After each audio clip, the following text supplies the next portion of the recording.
अस्सलाम वालेकुम guys, I hope आप लोग सब ठीक ठाक हो। अभी एक सवाल है बड़ा इंपॉर्टेंट, और ये सवाल जो है बहुत कम्युनिटीज़ में गर्दिश कर रहा है, और इस सवाल की कुछ जिम्मेदारी मैं भी लेता हूँ कि ये डॉट कॉइन का तो अपडेट कर दें, इसका क्या है। अब बुल रूम के अंदर चाहे हमारा सोलाना का आज का सिग्नल हो, चाहे बॉन्क का शॉर्ट हो, चाहे सोल का लॉन्ग हो, चाहे बीटीसी का लॉन्ग हो, या कल के हमारे डिफरेंट लॉन्ग शॉर्ट्स हो, एचएफटी के, टीएसटी के, अल्लाह का शुक्र है खासतौर पे पिछले 4-5 दिन के अंदर हमारी 100% एक्यूरेसी जा रही है। और जो नंबर आपको स्क्रीन पे होवर करता हुआ नजर आ रहा है, ये एक वाहिद जगह है जहाँ से आप व्हाट्सएप करके ग्रुप ज्वाइन कर सकते हैं, और कोई दूसरी जगह नहीं है। अब इसके अलावा मैं आपको बताऊं कि एक्सआरपी 2 साल पहले, एक्सआरपी का जब एसईसी पे केस चल रहा था, 1 साल पहले या 1.5 साल पहले भी जब केस चल रहा था, एक्सआरपी दबा हुआ था, तो मेजॉरिटी कम्युनिटी क्या कह रही थी एक्सआरपी के बारे में कि एक्सआरपी का कोई फ्यूचर नहीं है, एक्सआरपी बर्बाद हो जाएगा, एक्सआरपी बेकार कॉइन है। लोग कह रहे थे एक्सआरपी का एक और कॉइन है जो यूज किया जाएगा। और आज की तारीख में एक्सआरपी ने एसईसी के साथ बैंक खोलने की रिक्वेस्ट दायर कर दी है। बैंक खोलने की रिक्वेस्ट दायर कर दी है। एक्सआरपी कहां पे था? 20 सेंट 25 सेंट पे था। कहां गया? $4 के करीब गया। कितने मल्टीपल टाइम्स लोगों का उसके अंदर फायदा हुआ?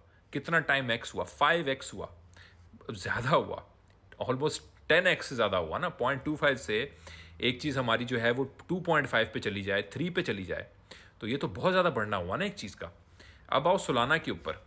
सोलाना ने अपना एक अच्छा हाई बनाया, एक बड़ा अच्छा रन दिया पिछले साल, और इस साल भी सोलाना ने बहुत ज़बरदस्त परफॉर्म किया। लेकिन सोलाना कहाँ पे गया था? $8 पे गया था, जहाँ पे हमने अपने ग्रुप मेंबर्स को सोलाना बाय करवाया था, और पर्सनली मैंने भी बाय किया था, और मैंने लॉन्ग भी किया था, और वहाँ से हम लोगों ने सोलाना की बाय पकड़ी थी। ठीक है, लेकिन सोलाना के बारे में क्या बात थी कि ये बर्बाद हो चुका है, ख़त्म हो चुका है, कि ये दूसरा लूना है, ये एकदम ख़त्म हो चुका है। लेकिन वहाँ पे भी आपको क्या कहा मैंने? बाय करो। और सोलाना अल्लाह का शुक्र अल्हम्दुलिल्लाह हमने उस वक्त भी बाय कराया, क्योंकि फंडामेंटल स्ट्रॉन्ग थे। उसकी सिर्फ जो डंपिंग हुई थी वो FTX क्राइसिस की वजह से हुई थी, और कोई दूसरी वजह नहीं थी। और फंडामेंटली अडॉप्शन भी हो रही थी सोलाना की, बिल्कुल उसी तरह XRP का SEC के साथ केस चल रहा था, लेकिन फंडामेंटली उसकी भी अडॉप्शन हो रही थी, उसके ऊपर भी काम सही चल रहा था, और SEC ने वो केस हारना था क्योंकि वीक थे वो, और गवर्नमेंट चेंज हो रही थी। इन सारी चीज़ों को मद्देनजर रखते हुए उस वक्त मैंने XRP के बारे में बताया, सोलाना के बारे में बताया। मैं आप लोगों को क्रिप्टो की दुनिया में से वो एग्जाम्पल्स दे रहा हूँ जो बड़े मजबूत कॉइन थे, बड़े मजबूत प्रोजेक्ट्स थे, और वो एकदम जीरो पे गए हैं, एकदम फेल हुए हैं, और वहां से उठ के उन्होंने अपने हाइज बनाया है और सारी दुनिया को शॉक कर दिया। इस तरह मजीद और भी एग्जाम्पल्स हमारे पास मौजूद हैं डिफरेंट क्रिप्टो प्रोजेक्ट्स की। अब आओ आप पोल्का डॉट पे। एग्जैक्टली यही सिनारियो पोल्का डॉट का है, बस फर्क पोल्का डॉट में यह है कि वो सोलाना की तरह 200, 250, 300 से $8 पे नहीं आया। वो आपका जो है वो अपना, मैंने और आपको एग्जांपल दी ना एक, ठीक है, XRP की तरह वो अपने हाई से उठ के 25 सेंट पे नहीं आया, उस पर केस नहीं चल रहा। लेकिन फंडामेंटल ग्रोथ जिस तरह सोलाना पे बहुत टाइट थी, जिस तरह XRP पे थी, उसके यूज केस, उसके फंडामेंटल ग्रोथ, और इंस्टीट्यूशंस का पैसा और ETFs का होना, ये आज पोल्का डॉट के पीछे भी है। उसके पैराचेन पे काम, उसकी फंडामेंटल्स के ऊपर काम, उस पर भी है। फर्क ये है कि वो उस तरह से गिरा नहीं है। फर्क ये है कि ये आपको एक ही प्राइस रेंज में रुला रहा है बहुत टाइम से। ये $3 से $10 की रेंज के अंदर रुला रहा है लोगों को बहुत टाइम से। फर्क ये है, ये भी टाइम ले रहा है, उन्होंने भी टाइम लिया। तो मैंने देखिए, क्रिप्टो की दुनिया ये, यहां पे आपने ना प्राइस को इस वक्त के देख के जज नहीं करना। आपने ये देखना है कि इस तरह के जो सिमिलर बड़े प्रोजेक्ट्स थे उन्होंने क्या किया है, फिर आपने उनको जज करना है। इथीरियम जो है अभी 3,000 $3,500 पे गया था कि नहीं गया था? $900 के इथीरियम था 2022 के अख्ताम में, 900 से भी नीचे था, 871 समथिंग उसकी थी। 1100 पे और 900 पे तो मैंने बाई किया था, और उस वक्त ग्रुप मेंबर्स को भी करवाया था। कहाँ आया इथीरियम? फिर 4 के करीब आया कि नहीं आया? तो ये क्रिप्टो की दुनिया है। यहां पे गेम है फंडामेंटल ग्रोथ अडॉप्शन का और बिग मनी मूवमेंट का। और बिग मनी मूवमेंट अगर किसी चीज के पीछे हो रही है और उसके पीछे बड़े नाम जा रहे हैं, जैसे नैस्डैक है, ग्रेस्केल है, 21 शेयर है, तो मेरे पास रीजन नहीं है कि यार अगर वो एक चीज के पीछे जा रहे हैं और खामोशी इख्तियार की हुई है उन्होंने, मजे की बात यह खामोशी की हुई है।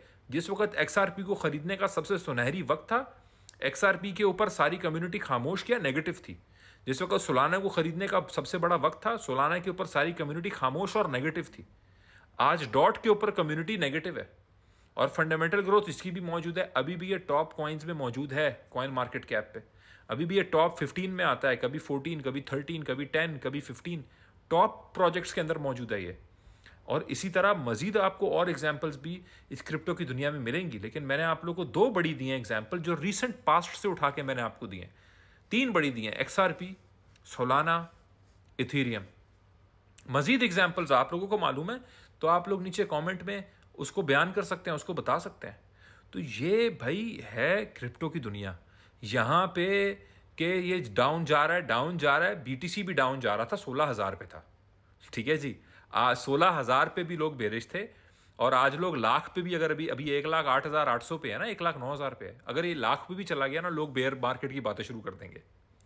तो डाउन जा रहा है को मैं एक फंडामेंटल ग्रोथ बेस्ड प्रोजेक्ट के ऊपर अपॉर्चुनिटी की तरह देखता हूँ। और देखिए, मैंने आप लोगों को एक जाविये में रख के चीज़ मिसालें देके समझाइए, बताइए। मैंने कोई मन घड़त बातें अपने से नहीं लगाई, मैंने हिस्टोरिक रेफरेंस दिया है। ट्रेडर ऐसे ही सोचता है, वो देखता है, चीज़ों को कंपेयर करता है, कंपैरेटिव एनालिसिस करता है, और देखता है कि इस कंपैरेटिव एनालिसिस में रिजल्ट क्या निकला था, और जो रिजल्ट निकला था जब वो बाइंग अपॉर्चुनिटी थी, लोगों के तासुरात क्या थे।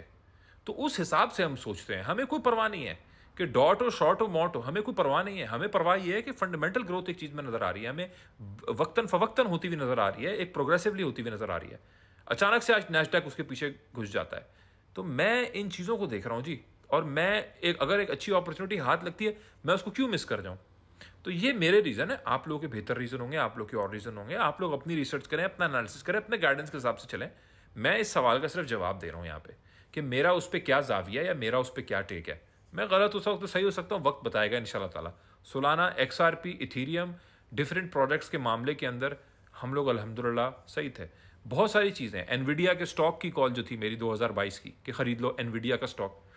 एनवीडिया का स्टॉक टॉप परफॉर्मिंग स्टॉक में हमारा शुमार हुआ, अल्लाह का शुक्र अलहम्द।